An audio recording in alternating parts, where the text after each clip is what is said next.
Hello and welcome to my channel, She's Just Trying. I'm Hearts, and today we're going to be doing another No Sleep story. This one is called, It Rains Every Year on My Birthday. Today, I found out why. This is a 4-part story, and it's a little bit different this time. This story will be a collab between me and As the Raven Dreams.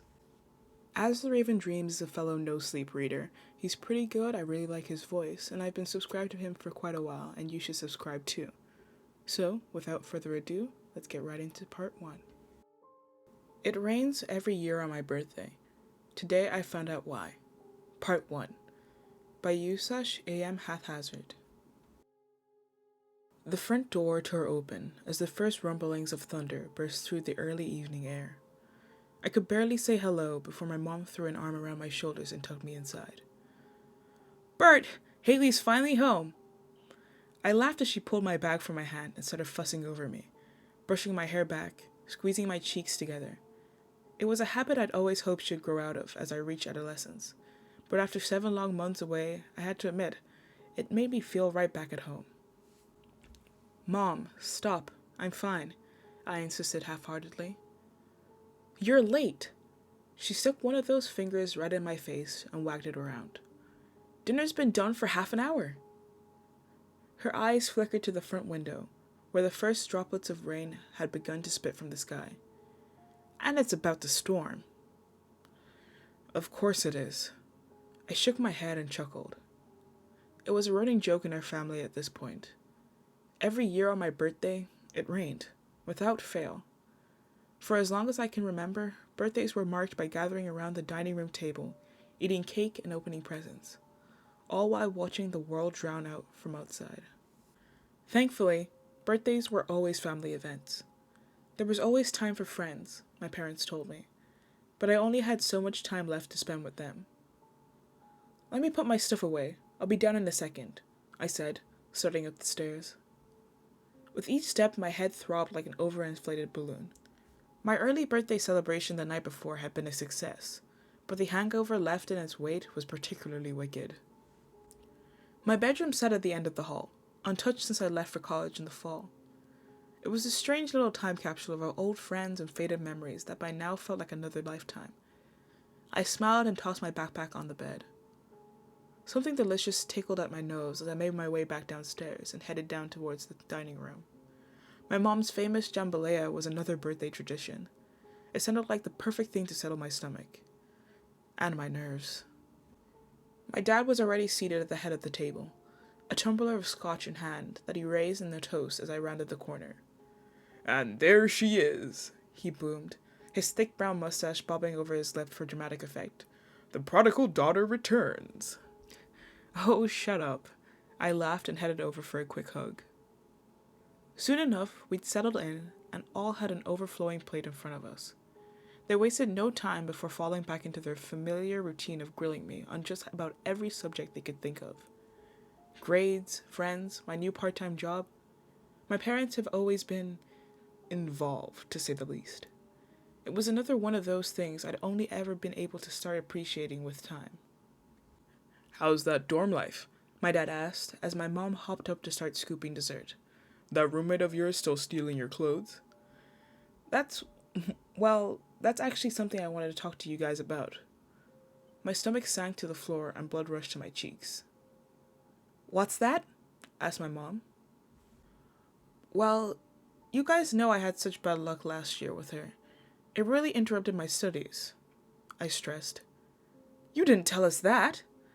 "Well, it did. So, that's why me and Brian decided next semester we're going to move in together." The silence that fell was bitterly cold. It froze both my parents in place, mouth agape, waiting for me to say the punchline. Seconds ticked by before, all at once, they exploded back to life. "Like heck you are," said my dad. "You have got to be kidding me," said my mom. "Dad, You're 19 years old, Haley. You're way too young to be shacking up with some loser." "Dad, I'm an adult. You can't just—" "Oh, are you adult enough to pay for your own school then?" We went back and forth for a while, voices steadily rising as the cherry pie on our plates got cold, and thunder shook the windows. I'd known they wouldn't approve, but this was worse than I'd ever imagined. Mom stayed quiet, caught between us like a hostage and negotiator, begging with her eyes for us to calm down. Go ahead then! I shot up from my chair, sending it crashing to the floor behind me as I slammed my hands on the polished table. Cut me off! I'll drop out and wait tables the rest of my life. Either way, I'm moving in with him. End of story. Haley, sit your butt down.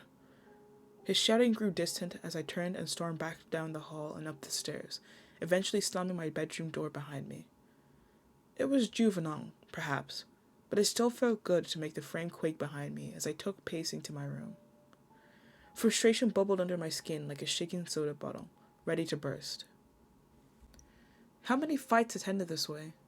How many times had my parents put their foot down when I tried to establish the barest hint of independence? Too many to count. I was sure Mom was rubbing Dad's back by then, assuring him I'd come to my senses. He wouldn't apologize. He never did.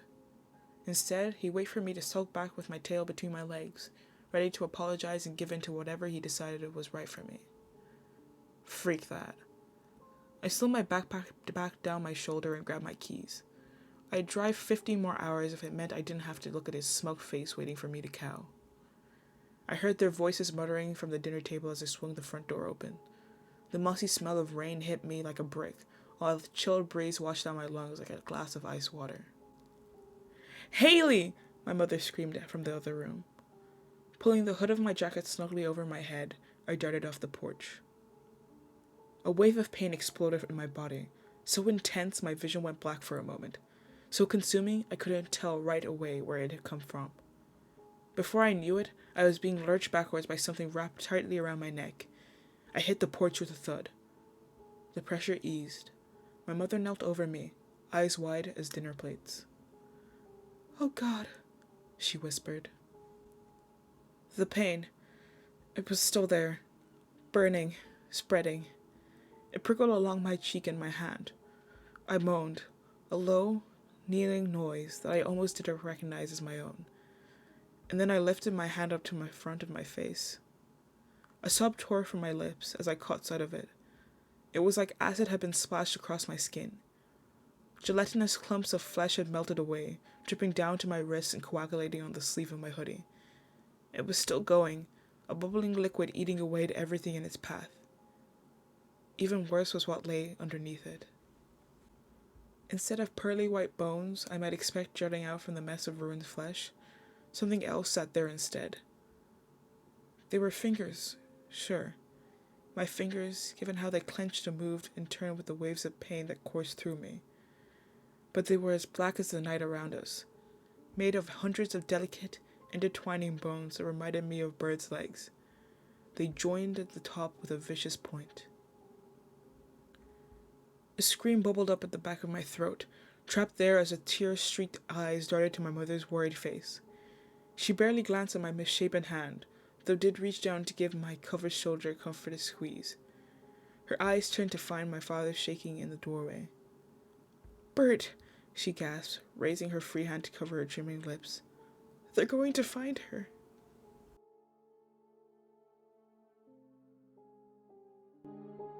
My dad sprung into action. Our arguments from moments before a long, forgotten memory. He hooked his arm under my shoulders and dragged me back inside. I hung limp like a rag doll, tears finally breaking through the barriers of shock and disorientation that had held them at bay. My mother slammed the door behind us, clicking the deadbolt and sliding the chain into place. "I'll get the bags," she announced.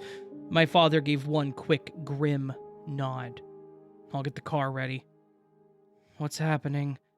I groaned from the floor, cradling my ruined hand in the other. Some patches of flesh had burned away on it as well, but altogether, it was in much better shape. It still looked like mine. It still looked human. I could even still see the scar from 7th grade where Preston had stabbed me with a pencil. "We don't have time, sweetie," he said. "We have to move."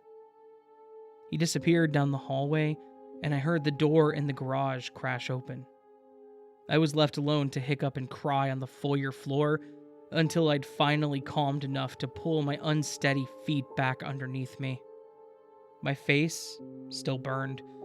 I staggered into the living room where an oversized, ornate mirror hung behind the couch. Everything in my body screamed that this was a horrible idea, that I didn't want to know. But I had to see. I just had to.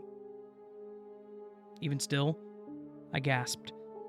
Spots of disintegration were speckled across my face. The tip of my nose was gone. My left cheek was hollowed out like a pumpkin. Underneath sat those spindly, paper-thin bones, millions of them. In the overhead light, they had an eerie, incandescent glow, but wait, were they moving? Thunder ripped through the sky outside. My body shook right along with the frame of the house. Realization struck just as the lightning lit the front yard. The spots on my body that were injured were the areas uncovered by my jacket or my clothes. My exposed skin. It was where the rain had touched me. No, that made no sense. I'd been out in the rain plenty of times in my life. I'd walked home in it after school. I came home drenched one night after sneaking out with my friends. In fact, I was quite fond of the rain. Despite the fact that it had always seemed to unsettle my mom, it made no sense. Another crashing sound thudded through the house, almost mistaken for another round of thunder. The storm was right on top of us now, roaring and ripping all around, but no clap of lightning followed. Seconds later, bang! I jumped back, glancing toward the ceiling. Upstairs, my mother raced back and forth. Drawers squeaked open and closed, but no, that wasn't it. "Dad?" I called in a hushed tone down the hall. There wasn't an answer. I couldn't hear him past the hum of the storm. Movement caught my eye in the mirror. I searched for it once, twice. Nothing. A car drove by on the street outside, headlights cutting through the inky darkness of the street. There, palms outstretched on the front window, stood a massive shadow. I spun around. The light quickly flickered away, bathing it once more in darkness. But now that my eyes had found it, I couldn't possibly look away. It wasn't a shadow at all, just a mess of dark, delicate bones. Its eyes glinted beyond the glass, a deep, intoxicating violet. As I watched me, something on its face stretched wide. More darkness lingered in its open mouth, but I could tell it was smiling.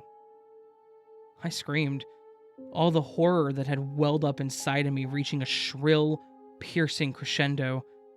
My father barreled around the corner but jerked to a stop when he saw the creature out the window. Its long, spindly fingers curled into a fist and beat against the glass. "She's ours!" my father shouted. "Leave us alone!" He wrapped my arm around my waist and pulled me back into the foyer. My mother was just descending the stairs, bags in hand. The glass above the front window exploded inward, showering us with crystalline shards. All three of us darted for the back door. Adrenaline dulled the pain in my hand to a distant ache. My parents' SUV was already running, the back seat piled high with totes and bags previously tucked away in the garage. I had never asked what my dad kept stored out there, why the garage was the only room in the house perpetually cluttered. I hopped in the back seat, while my parents climbed in the front. I huffed as my father adjusted the rear view. I could see his veins bulging in his arm, my mom's tear-stricken face glancing behind us. "Now, Bert," her tone was solemn, resigned. My father clicked the garage door open and shifted into reverse. The door hummed and then kicked to life, groaning as it inched up off the ground. The sound of rain still dancing along the roof above us. I turned in my seat to stare out the back window. We all held our breath. The door was about 3 feet high. when the first dark figure wrapped its hand around the base and shoved upwards. Metal squealed against metal as it was pushed further up into the ceiling. My hands darted to my ears, and then I caught the sight of my own blackened fingers, and they fell back down to my side. Another figure darted in, skittering against the cement, jumping up to rest on our bumper. Behind it was a third, this one more cautious, peeking in under the door and smiling its predatory grin. "Now!" my mom shouted. My dad slammed on the gas and the Ford flew backward. The door hadn't fully ascended. The two creatures still back there jumped to either side. The roof of the vehicle scraped the aluminum door, sticking for a few long, painful seconds before we burst free into the night air. The last creature clung on for dear life, hands digging into the side of the vehicle, feet slipping against the now slick bumper. Its black teeth gnashed against the glass. Its purple eyes were wide, hysterical. It looked pained, terrified, sad. My dad hardly slowed as we pulled out onto the street and kicked it into drive even as the tires screamed underneath us. As we lurched forward, it struggled against the vehicle, eventually losing its grip and tumbling away. I watched it hit the wet cement behind us with a thud. The others weren't far behind. Both stopped to pull it back up to its feet. We ripped through our quiet suburban neighborhood, twisting and turning until we reached the exit for the highway. The creatures, they faded behind us. Yet, I still found myself staring out into the pouring rain, hand stinging in my lap. Finally, I was pulled from my daze by the jarring flash of headlights behind us. I turned back around to my parents. "Mom," I said. "Dad, what's going on?" They exchanged a long glance. My mom shook as she reached out to turn down the radio. I hadn't even noticed it humming in the background. "We should have told you, Hallie," she whispered, shaking her head. "We were foolish to think. We were foolish to wait for so long." I stared down at my torn hand. The same delicate alien black bones of the creature that had attacked us. Was I... "You shouldn't have tried to leave, sweetie," added my dad. I'd never heard him sound so small, so helpless. The disappointment in his tone was nothing like his rage-fueled rants of disapproval, but something far more visceral. "Now, I don't know if we can protect you." "Don't say that," my mother snapped. I leaned back into the plush gray seat, exhaustion sinking me down into the headrest. I caught a glance of myself in the rear view. My burn-speckled face looked pale, sickly. The blue of my eyes looked darker and deeper. "Protect me from what?" I asked. A sob shook my mother's chest. She turned toward the window and buried her face in her hands. My dad's eyes rose to meet my own in the mirror, brows hanging over them like thick branches bowing in the wind. Something deep in my gut already knew the answer. But even still, I needed to hear him say it. I needed to know. From your family.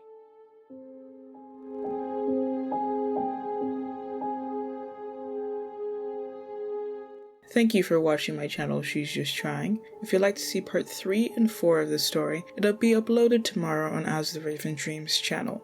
Thank you for watching, stay safe, and bye.